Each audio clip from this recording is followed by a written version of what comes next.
صلاۃ بر محمد و آل محمد، اللہم صلی علی محمد و علی آل محمد۔ واقعہ کربلا اس سے ریلیٹڈ نہیں ہے کہ جی ان کے اوپر پانی بند ہو گیا، ان کے اوپر ظلم ہوا، کتنے بندے شہید ہوئے، یہ سیکنڈری چیز ہے۔ اصل چیز ہے کربلا ہوئی کیوں نبی علیہ السلام کی محنت کو 50 سال کے اندر اس لیول تک پہنچا دیا گیا کہ ہزاروں صحابہ زندہ ہیں اور نبی صلی اللہ علیہ وآلہ وسلم کی پوری اولاد ذبح کر دی جاتی ہے۔ ہم تو یہ کہہ نہیں رہے کہ کیسے ذبح کیا انہوں نے، آری چلائی تھی یا تلوار چلائی تھی، یہ تو واقعہ کربلا تو سب کو پتہ ہے، ان کی شہادت بھی سب کو پتہ ہے۔ جامعہ ترمذی میں حدیث ہے حسن و حسین جنتی نوجوانوں کے سردار ہیں اور ان کی والدہ جو ہے وہ جنتی عورتوں کی سردار ہیں، اور المستدل حاکم میں حدیث ہے حسن و حسین جنتی نوجوانوں کے سردار ہیں اور ان کے والد ان سے بھی بہتر ہیں۔ تو یہ تو ڈیفینٹ حدیثیں ہیں، یہ تاریخ تو نہیں ہے، نبی علیہ السلام کے فرامین ہیں۔ تو ان کی موجودگی میں ان کے ساتھ یہ کچھ کیا جائے تو ہم نٹی گریٹیز میں نہیں پڑھتے، ہم اس تھیم کے اوپر کہ یہ کون سی چیز تھی جس نے خلافت راشدہ کو ملوکیت میں بدل دیا، ہم اس تھیم کے اوپر بات کرتے ہیں۔ ہم کہتے ہیں چھوڑ دیں، بندے ہندے چھوڑیں، الٹیمیٹلی کیا نکلا ہے، کس کی وجہ سے ہوا ہے، وہ تو احادیث کی کتابوں میں موجود ہے۔ ہم کب کہہ رہے ہیں خفیہ کیمرے لگا گئے جی کس نے گولی پہلا تیر کس نے چلایا، یہ وہ ہم تو بتا رہے کس کے دور حکومت میں ہوا اور ان کا اپنا کردار کیا تھا، اس کو کس طریقے سے لا کے تخت پہ بٹھایا گیا، وہ ساری کی ساری چیزیں تو سامنے ہیں۔ وہ تاریخ کی کتابیں نہیں ہیں، حدیث کی کتابیں ہیں۔ اگر آپ کہتے ہیں کہ بخاری مسلم سے ہم نے صرف رفع الیدین کی حدیثیں لینی ہیں یا ایمانیات کی حدیثیں لینی ہے اور باقی جو بخاری اور مسلم میں آل امیہ کی بدماشیوں کو ننگا کیا گیا ہے وہ ہم نے نہیں لینی ہے، تو سر پھر آپ اپنے آپ کو کلیئر کٹ، پھر ہم آپ سے واقعہ کربلا نہیں ڈسکس کریں گے، حجیت حدیث میں بات کریں گے۔ آپ کو اپنے آپ کو منکرین حدیث کہنا پڑے گا، یہ آپ اسکروٹنگ کیسے کریں گے؟ اس سے بڑی بات مجھے یہ بتائیں کہ عظمت صحابہ بڑی چیز ہے یا عظمت محمد رسول اللہ صلی اللہ علیہ وآلہ وسلم؟ تو بریلوی یہی تو رونا رو رہے ہیں، وہ کہہ رہے ہیں جی قرآن میں تھوڑی آیات ہیں، آپ پھر مڑ مڑ کے پڑھتے ہیں قل انما انا بشر مثلکم، اس میں تو نبی علیہ السلام کی تنقیص ہو رہی ہے۔ تو ہم ان کو کیا کہتے ہیں کہ تنقیص مقصد نہیں، نعوذ باللہ، نہ ہو رہی ہے، آپ افضل البشر ہیں لیکن آپ کی سپیشیز بشر ہے، یہ ہم اپنا عقیدہ سمجھتے ہیں، وہ اس کو تنقیص شمار کرتے ہیں۔ تو پھر اس وقت آپ بھی بریلویوں کی بات مان کے تو یہ آیات پڑھنا چھوڑ دیا کریں، آپ کہتے ہیں نہیں آیات ہے کیوں نہ بیان کریں، تو ہم بھی کہتے ہیں احادیث ہے کیوں نہ بیان کریں کہ صحیح بخاری میں حدیث ہے 2812 عمار کو ایک باغی جماعت قتل کرے گی، وہ جماعت دوزخ کی طرف بلا رہی ہوگی اور عمار ان کو اللہ اور جنت کی طرف بلا رہا ہوگا۔ اب اس کے نرغے میں جو آتا ہے وہ آئے، میں اپنے نبی سے ٹکر لے لوں آپ لوگوں کے منہ کا خیال رکھتے ہوئے کہ میں نبی علیہ السلام کو کہوں کہ آپ نے کیوں ایسی بات کر دی کہ مولا علی کے مخالفین کو آپ نے دوزخ کی طرف بلانے والی جماعت کہہ دیا، تو لیں آپ ٹکر، جائیں سیدھا دوزخ میں، اور تھوڑی جرت کریں، آپ یہ کہا کریں کہ اے اللہ، اپنے لیے کہا کریں کہ اللہ تعالیٰ آپ کا حشر یزید اور یزید کے آباء و اجداد کے ساتھ کرے اور اس کی اولاد کے ساتھ۔ ہم کہتے ہیں کہ اللہ تعالیٰ ہمارا حشر جو ہے وہ مولا حسن حسین، مولا علی علیہ السلام اجمعین اور اہل بیت کے ساتھ کرے، آمین۔ اور آپ میں تو اتنی جرت نہیں آپ یہ بات بھی کر سکیں کیونکہ ان کو پتہ ہے۔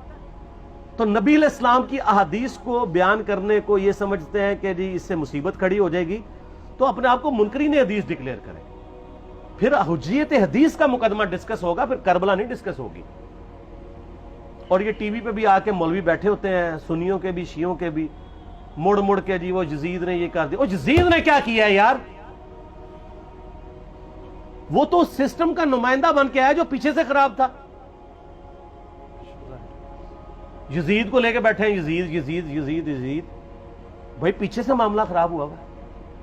اگر نہیں یقین آتا تو یہ بخاری مسلم کی میں نے آلموسٹ 200 سے زیادہ احادیث مین سٹریم کی کتابوں سے اکثر بخاری مسلم سے جمع کیے، پڑھے، اور سر میں نے تو ان کو چیلنج دیا ہے یہ حدیثیں پڑھ کے نا اپنے ممبروں سے صرف ان حدیثوں کی تشریح اپنی پبلک کے سامنے کر دیں، نہیں کر سکتے، تو وہ لعنت کے مستحق تو ہو رہے ہیں نا، حق چھپا کے، اور قیامت دن کے منہ پہ لگام ڈالیے، اور پھر مڑ مڑ کے کہتے ہیں نہیں جی وہ کچھ چیزیں خاص ہوتی ہیں وہ عوام الناس کے سامنے نہیں کرنی چاہیے، وہ صحابہ کرام بھی بعض اوقات ایسی باتیں پبلکلی نہیں کرتے تھے، میں نے اس کے اوپر بڑا ایک میرا کلپ ہے یوٹیوب پہ، مولا علی سے متعلق 5 جھوٹ، تو میں نے کافی ساری چیزیں اس میں ڈسکس کی ہیں. لیکن میں یہ کہتا ہوں کہ اللہ کے بندو، جو چیزیں نبی علیہ السلام نے منع کی ہیں بیان کرنے سے، وہ تو ہم ڈسکس کر بھی نہیں رہے. میں نے آج تک آپ کو منافقین کے نام بتائے؟ آپ نے حذیفہ ابن یمان کو بتائے تھے نا آپ صلی اللہ علیہ وآلہ وسلم نے، صحیح بخاری میں آتا ہے. تو میں نے آپ کو بتائے، آپ رازدار رسول تھے، ختم ہوگی بات. میں نے کبھی ڈسکس کی ہے؟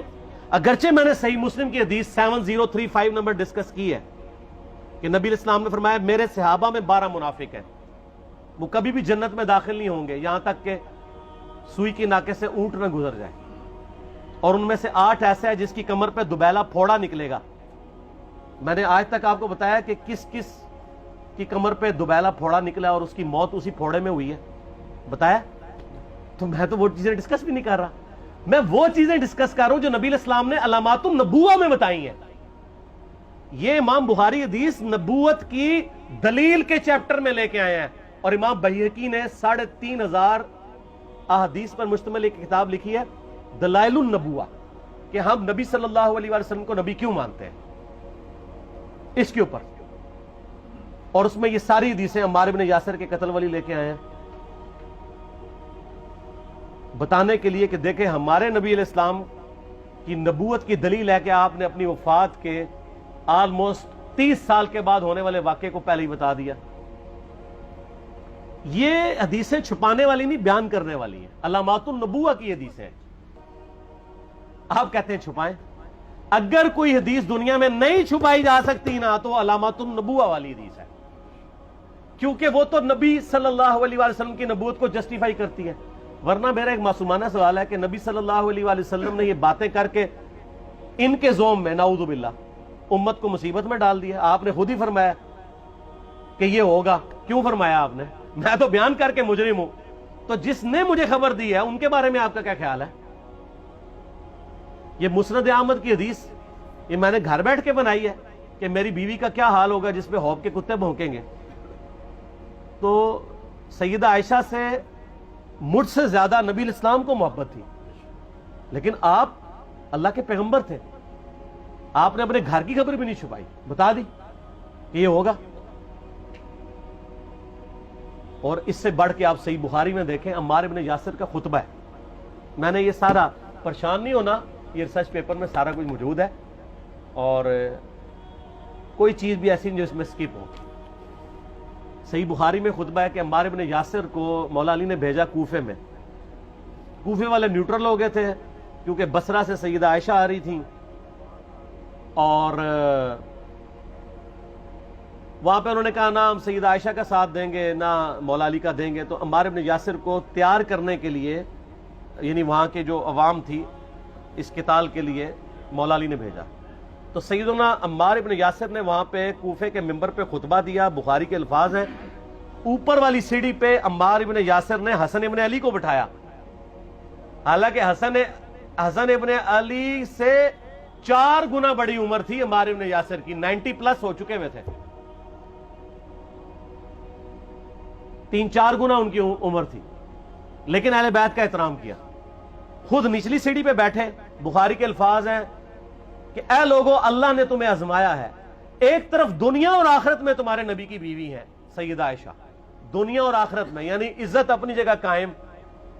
یہاں لوگ سمجھتے ہیں کسی کی غلطی آ گئی تو پتہ نہیں کیا ہو گیا. وہ یار اس کا مرتبہ اپنی جگہ ہے، غلطی اپنی جگہ ہے، پیغمبر نہیں ہے وہ. اور دوسری طرف علی ابن ابی طالب ہے. اللہ اب دیکھے گا تم عائشہ کی اطاعت کرتے ہو یا اللہ کی. علی کی نہیں، اللہ کی. کیوں؟ یا ایھا الذین آمنوا اطیعوا اللہ واطیعوا الرسول واولی الامر منکم. ان کا اولو الامر مولا علی ہیں، ان کی اطاعت واجب ہے. یہ اللہ نے آزمایا ہے کہ اللہ کی اطاعت کرتے ہو یا عائشہ کی. اور آپ حیران ہوں گے، یہ حدیث امام بخاری حضرت عائشہ کی فضیلت والے چیپٹر میں لے کے آئے ہیں. اگر امام بخاری مشورہ کر لیتے نا ناسبیوں سے تو انہوں نے کہا تھا سر آخری صحیح رکھو، پچھلے والا رہن دو، بلکہ پچھلے والا رکھو آخری والا رہن دو. کہ عائشہ دنیا اور آخرت میں، وہ حدیث گھڑنے کا میں آپ کو طریقہ بتاتا ہوں، کاٹ چھانٹ کرنے کا. وہ آدھی حدیثیں لکھتے ہیں نا، آدھی حدیث ایسے لکھتے ہیں امام بخاری کہ سیدہ عمار ابن یاسر نے خطبے کے دوران فرمایا کہ سیدہ عائشہ دنیا اور آخرت میں تمہارے نبی کی بیوی ہیں بس. لیکن امام بخاری نے پوری حدیث لی ہے, آگے وہ بھی ڈالا ہے کہ اللہ آزما رہا ہے کہ عائشہ کی اطاعت کرتے ہو یا اللہ کی, جیسے آپ کے علماء کر رہے ہیں. صحیح مسلم کی حدیث 6488 آدھی بیان کرتے ہیں سارے مولوی, بریلوی, دیوبندی, اہل حدیث سب. میرے صحابہ کو برا مت کہو, اگر تم میں سے کسی نے احد پہاڑ کے برابر بھی سونا خیرات کر دیا اور میرے صحابہ نے ایک مد یعنی 600 گرام خیرات کی, آدھا کلو, اس کے آدھے کو بھی نہیں پہنچ سکتا بس. حالانکہ یہ مسلم کی حدیث سٹارٹ اس سے ہوتی ہے کہ عبد الرحمن بن عوف کو خالد بن ولید نے گالیاں دی جھگڑے کے دوران, حالانکہ دونوں مسلمان تھے, دونوں صحابی تھے. آپ نے حضرت خالد بن ولید کو بلا کے ڈانٹا, فرمایا تم میرے صحابہ کو برا مت کہو. تو خالد بن ولید نے تو آگے سے نہیں کہا حضور میں بھی صحابی ہوں. ان کو پتا تھا کہ عبد الرحمن بن عوف نے اس وقت اسلام قبول کیا جب اسلام کا مطلب تھا مار, تکلیف اٹھانا, اور خالد بن ولید نے گولڈن پیریڈ میں صلح حدیبیہ کے بعد اسلام قبول کیا. تو میں اب تم لوگ یہ کر رہے ہو, تم لوگ اگر احد پہاڑ کے برابر بھی سونا خیرات کر دو, یعنی صلح حدیبیہ کے بعد والے لوگ میرے ان کے برابر نہیں ہو سکتے. اور جو فتح مکہ پہ معافی مانگ کے مسلمان ہوئے ہیں طلقاء, مؤلفۃ القلوب, آل امیہ, ان کا تو لیول ہی کچھ نہیں ہے. یہاں تو خالد بن ولید کے بارے میں یہ بات کی جا رہی ہے. اور پھر وہ مؤلفۃ القلوب اپنے زمانے میں ممبروں پہ سب و شتم کروائیں سیدنا علی پر, تو سب سے پہلے تو ان کو کہنا چاہیے جن کے بارے میں حدیث تھی کہ تم صحابہ کو گالی مت دینا. ہم نے تو خیر کبھی دی بھی نہیں ہے. اور میں یہ آخری جملہ ان کو ایسا بولتا ہوں کہ جو ان کے دماغ تک ڈرل کر جائے گا کہ آل امیہ نے جو کچھ اپنے دور کے اندر سیدنا علی کی گستاخیاں کی ہیں نا, ہم نے تو ویسی کوئی ایک گستاخی بھی آل امیہ کے بارے میں نہیں کی ہے. میں نے آج تک آل امیہ کے اوپر بائی نیم کسی کے اوپر لعنت کی ہے؟ حالانکہ یہ مولا علی پہ کرتے رہے. یہ ہے لعنتی خود ہو گئے نا, جب مولا علی پہ لعنت کی تو لوٹ آئی. مسند ابی اعلیٰ میں صحیح سند کے ساتھ حدیث موجود ہے, مسند احمد میں بھی موجود ہے کہ سیدنا علی کو جس نے گالی دی اس نے رسول اللہ کو گالی دی صلی اللہ علیہ وسلم.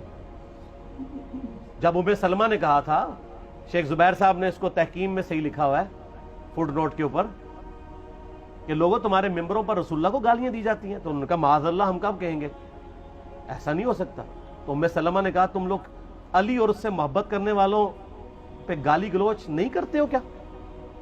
جبکہ میں نبی کی بیوی کہتی ہوں کہ سب سے زیادہ رسول اللہ سے محبت, سیدنا علی سے محبت نبی صلی اللہ علیہ وآلہ وسلم کرتے تھے. لہٰذا جب یہ تم کہتے ہو نا علی پر لعنت, علی سے محبت کرنے والوں پہ لعنت, تو یہ لعنت تو تم نبی علیہ السلام تک لے کے جا رہے ہو نعوذ باللہ, کیونکہ علی سے محبت کرنے والا پہلے نمبر پہ نبی صلی اللہ علیہ وآلہ وسلم ہے.